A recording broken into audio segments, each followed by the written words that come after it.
Hey friends, in this video, we are going to talk about some rule principle in counting techniques.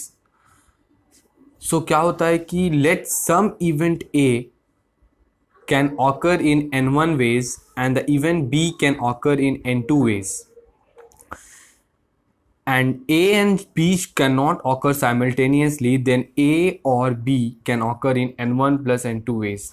इसका मतलब क्या होता है कि अगर इवेंट A n1 वेज में हो सकता है, इवेंट B n2 वेज में हो सकता है, देन A और B n1 plus n2 ways में हो सकता है।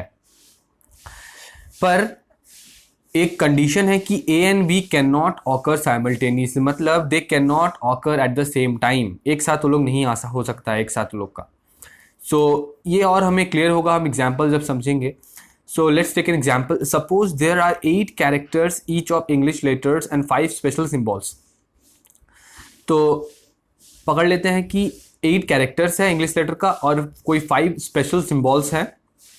सो person have to choose one character, then in how many ways he can choose it. So अगर एक person को choose करना होगा from 8 English characters and 5 special symbols, then how many ways he can choose the symbol or total character. तो in 8 plus 5 ways, that is in 13 ways, मतलब इस 8 से कोई एक 8 या इस 5 से कोई भी एक, that is 8 plus 5 13 से कोई एक कैरेक्टर में चूज करना है। सो इन 13 वेज में हम कर सकते हैं।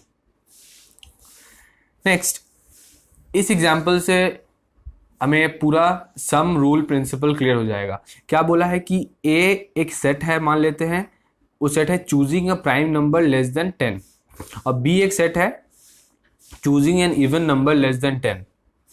Then A is equals to 2 3 5 7, because prime number less than क्या 10 हो गया, 2 3 5 and 7, and even number less than 10 हो जाएगा 2 4 6 8।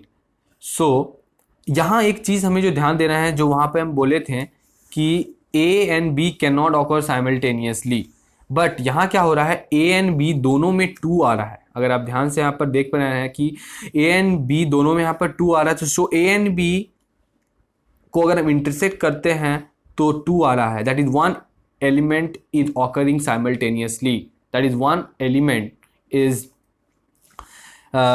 is common between them. So अगर हम बोलें इसका A और B क्या होगा, मतलब सम रूल इसमें क्या होगा कि अगर हम बोलेंगे इसमें से आपको सिलेक्ट करना है one of the element that is A and B से। सो कैसे होगा, A और B can occur in 4 + 4 - 1। Why 4 + 4 - 1, 4 + 4, because यहाँ 4 है, यहाँ 4 है, -1 इसलिए क्योंकि 2 2 बार आ रहा है, तो 2 बार आ रहा है, उसमें से एक बार हम हटा देंगे। So in 7 ways we can choose from A and B। तो सम रूल आई होप आपको क्लियर हो गया होगा। एक बार मैं और रिपीट कर दे रहा हूं कि सम रूल वेरी सिंपल है। 2 इवेंट दिया हुआ रहता है और दोनों इवेंट कुछ नंबर ऑफ वेज में हो सकता है। That is A can be done in some से 5 ways and B can be done can be choose और can be done in 3 ways. Then total अगर हम बोले कैसे कर सकता है, दोनों को हमें ऐड करना, इसीलिए हम इसका नाम है सम रूल। सो आई होप आपको ये सम रूल समझ में आया होगा। कोई डाउट है तो कमेंट में पूछिए, एंड थैंक्स फॉर वॉचिंग।